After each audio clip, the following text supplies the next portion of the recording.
I still want to keep doing what I'm doing, but I still want to popularize the African drumming school, something, or workshop around here. I want people to learn to drum. I want people to come to appreciate that since Canada has become such a melting pot for lots of people, such a diverse culture, I want to also put a stamp there to say, hey, there is something here that you guys can enjoy. My name is Joseph Toyebi. I am a university professor here in the PAR Manitoba. I am an associate professor. I teach linguistics. I teach English writing, academic research and writing. I have been in this town of the PAR now for the past 5 years. I am originally from Nigeria. Nigeria is located in West Africa. I am also from the Yoruba tribe, at least on my father's side. On my mother's side, I am an Igbo. After I left, I concluded my doctorate studies in Germany and then immigrated like many other Canadians have done over the years. And first initially I settled down in a city called Windsor in Ontario. And my wife went to nursing school there, and after she graduated, we decided that we might look for jobs in a better place, or where the jobs are, go to where the jobs are. And so we ended up moving to Manitoba, to a city called Thompson in northern Manitoba in 2015. And since then, we had moved again to come to the PAR, where my wife still works at the hospital as a registered nurse, and I do my job with the university. So today I want to introduce you to these drums. First, I have the mother drum here. This is called the mother drum, or Iyailu in the Yoruba culture. And it can also talk like the daughter drum. It's the mother. It's big, and you see the circumference here is wider than the one that I'm going to show you next.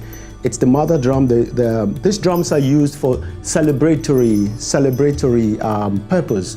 For instance, greeting the king, raising up the king in the morning, worshiping the king, talking about praising the king. And you find them also at weddings and such important functions. The Yorubas are always with a drum like this, the mother drum.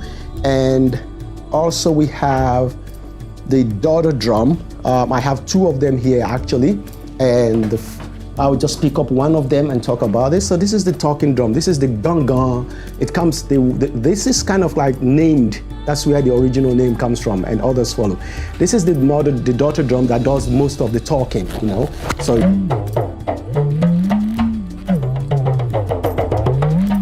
So you can manipulate these strings here to derive the kind of tone that you intend to have. And so that's a daughter drum, and I have two of them in my collection. And the tones that these drums make they also mimic the Yoruba language, the low tone, the mid tone, the high tone, that the do, re, mi, which are the first three notes that you play on music. The third drum, these drums actually, the mother drum, the daughter drums, you beat them with these beaters. See, it's a curved stick, I think made out of a willow stick or something. I have another drum called the djembe. This is widespread from Africa and Latin America. People play the djembe a lot. This particular one, I got it from Ghana. The Ghanaians are known very well for this drum, and I like it a lot because of the tones that I can derive from it. I got the big bass type, where I can get the bass beat from somewhere close to the middle or center of the drum, and I can get a high-pitched sound on the edge. So it makes the drum a robust instrument, an all-round percussion instrument that any musician would be happy to have on their ensemble of musical instruments. So I can teach people in my culture, I can teach them about what I do, especially with these drums, to let them understand that it's a beautiful thing to appreciate the culture that we've been blessed with, to celebrate our culture.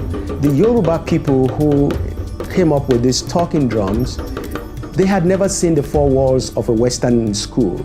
Or how did they know the first 3 notes on the musical scale. How did they know? It shows that we are, as humans, we all have the same spirit. We're all the same thing. The same writers, Mozart and Bach, all of them writing musical scales in those ancient times, and whoever, and the Yorubas too. Everyone is developing and inventing instruments based on paths had never crossed in that sense. So I like talking to my people about this, to not think of the Western culture or education as tied always only to the Western culture or ideology. No, there is education too in our individual cultures. There are ways that we learn to appreciate that, understand that, love that, especially for we Africans who are today resident in Canada. We should not throw away all that we knew from home, because of the colonization where the Western ideology seemed to be stronger than any other. No, it actually is part of what makes us a collective human a community where we all come with all our diverse cultures and meld them into one, and everyone learns to appreciate that. So I'm saying to my people in my culture, learn to appreciate these things and share it with the world out there. And to the people outside of my culture, I'm also trying to let them know that, yes, you can. I know it may look exotic to you, but it's exotic because you think of it as exotic. It's actually not exotic.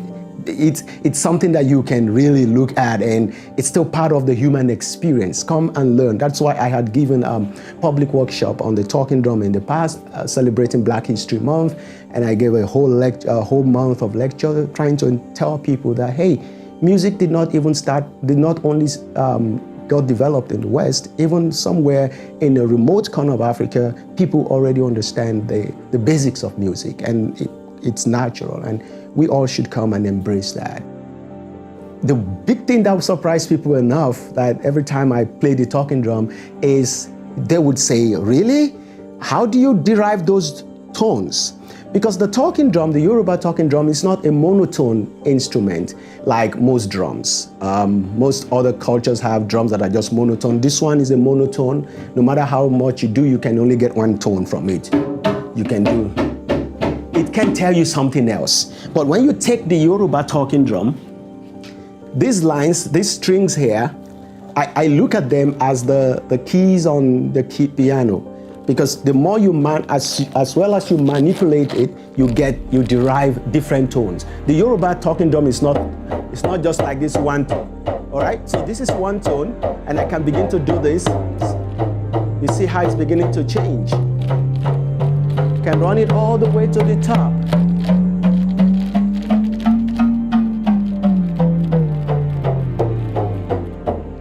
Some people would usually ask me, one common question that they ask me every time I give a drumming workshop is, so when did you start learning? When did you learn to drum? When did you? I would always go back to my age of 9. But then it actually went far beyond that. I was born into a family of drummers. We were drummers in my household, my family. So I was born into that family.